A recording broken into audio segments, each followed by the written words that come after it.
G'day everyone. Today I've got Colin Bright from Trident Building Surveying on the line with me. Morning, Colin. Morning, everyone.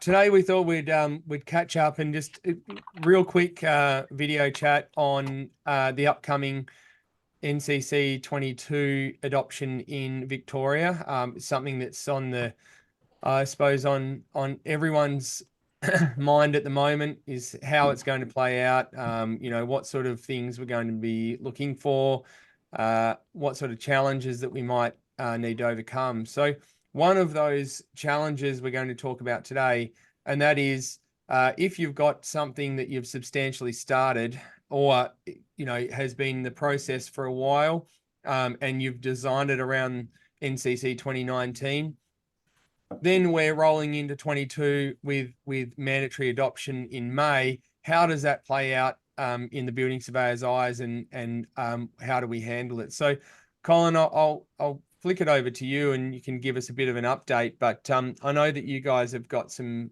strategy around this and how it's probably going to play out.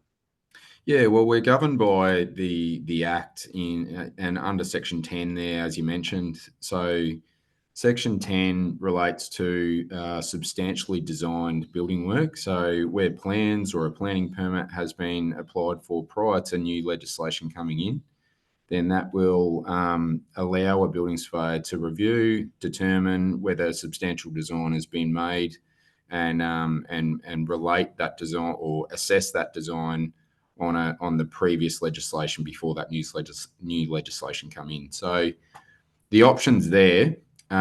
It's pretty strict on what we allow and what has to be done. So the criteria is noted within, there's a practice note on this stuff, and, what is substantially designed, what's not, and some of the parameters around that. So the VBA have some good guidance material around it.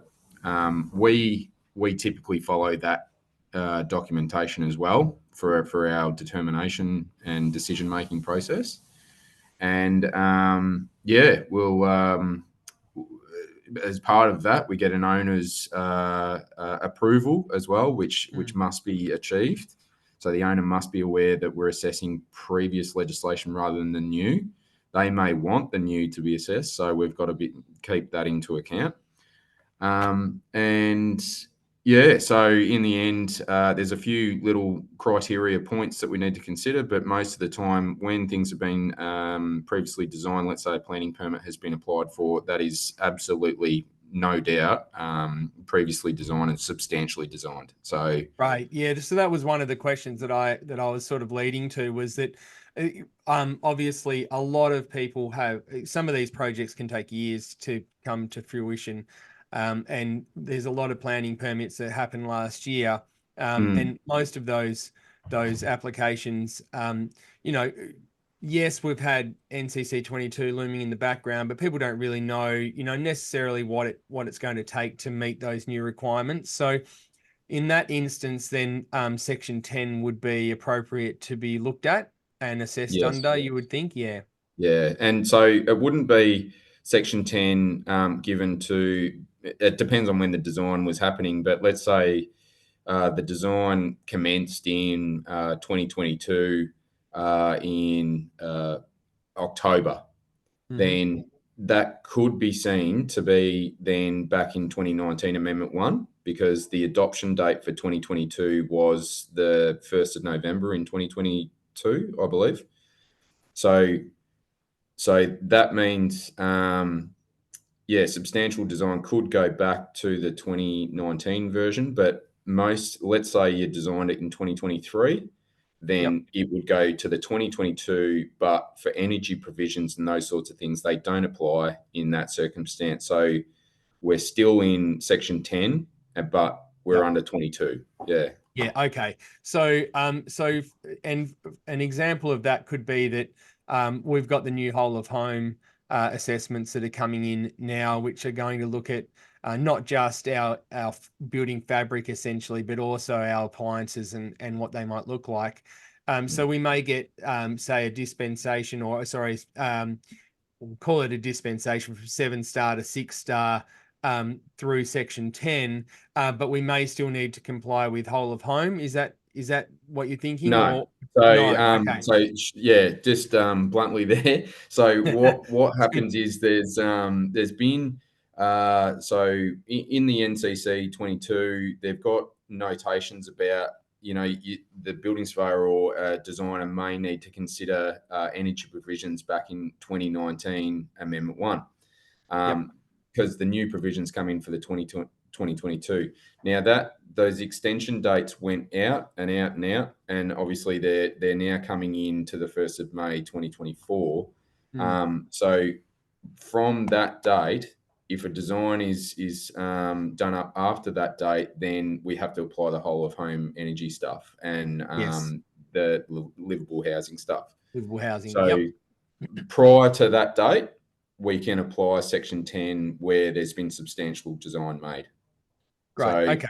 So we yeah, can basically say that we would discard the 22 in that case in its entirety, and we're working under the previous legislation for those Section 10 jobs. yeah, and to clarify that as well. So we don't Section 10 like we have to adopt a certain BCA, and that might be the 2022. It doesn't necessarily mean that you discard all of the requirements in BCA 2022. It's Yep. just the provisions that we're allowed to have the extension of time, and that was the whole of home energy stuff and the livable housing. So can Right. definitely I believe there's a practice note on as well, and a government gazette on the extension of time there for those two items.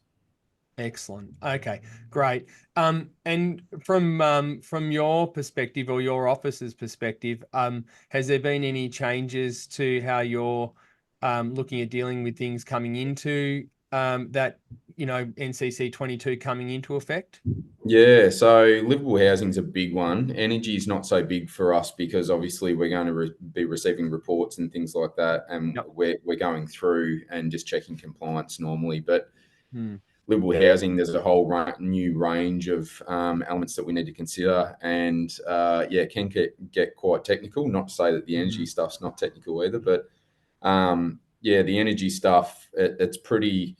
I guess the whole of home, there's going to be calculations from your end Mm. that you're providing that we just double check against the BCA. So Yeah. that's probably the biggest thing that we're going to be up against is just a little Yeah. bit more assessment time on that sort of stuff. But It's yeah, interesting because I ran a webinar last week for Building Designers Association, and that was on renovations and extensions leading into NCC 22 because going to we be the biggest one.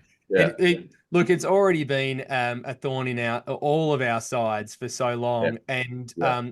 this NCC rollout is really no different. Mm, The VBO put some great guides together again on the practice note, but we do have to balance that whole of home aspect and the energy aspect with these renovations and extensions. So I feel like if there is going to be an area of contention, it's probably going to be that one. yeah. It's going to pose some real challenges, but we went through that and had some discussions last week about that, which was good to start that conversation. But it did also highlight a bunch of other, you know, issues that are going to be ongoing, especially when they don't fit, because every extension's so different, and if it Absolutely. doesn't fit within those certain confines of what's been spoken about, Mm, it starts to make it difficult for you guys because you have to make a determination, and it makes it difficult on us to know, what yeah. are we actually trying to assess here?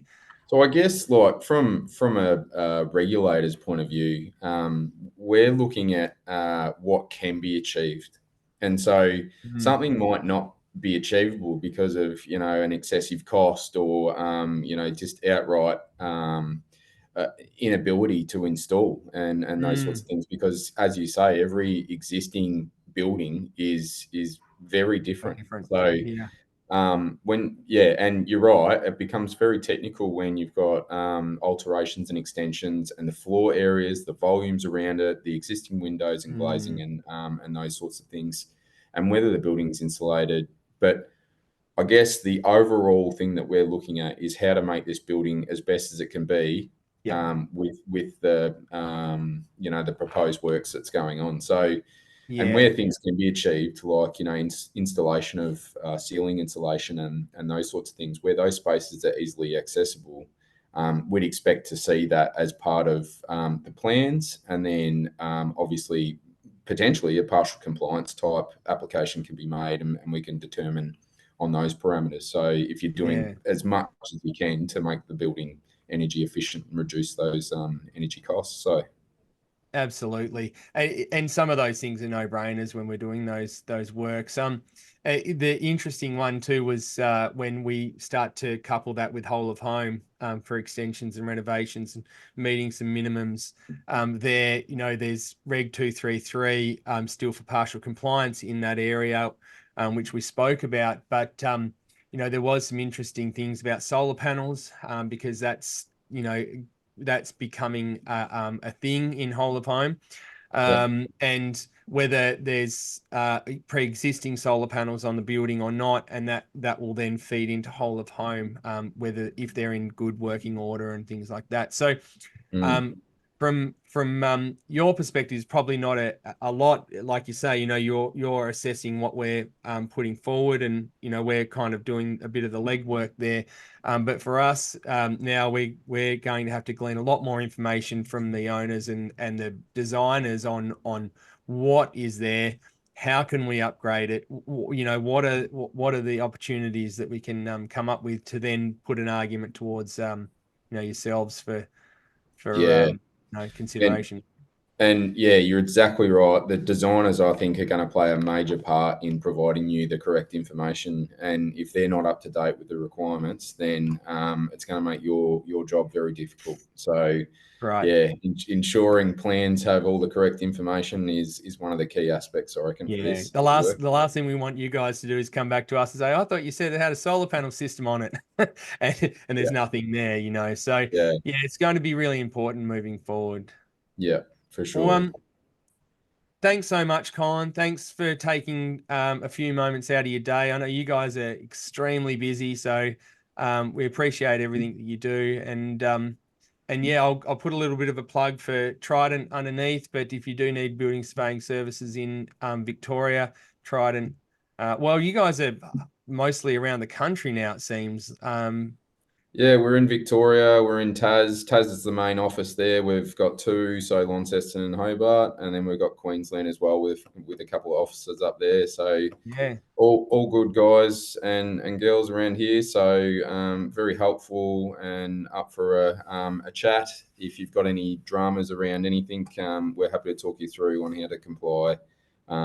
Yeah, basically in accordance with the ledger. So right. good. Awesome. Thanks so Thanks, much, guys. Colin. Appreciate Good on it. you. Have a great day. No worries, you too. Bye.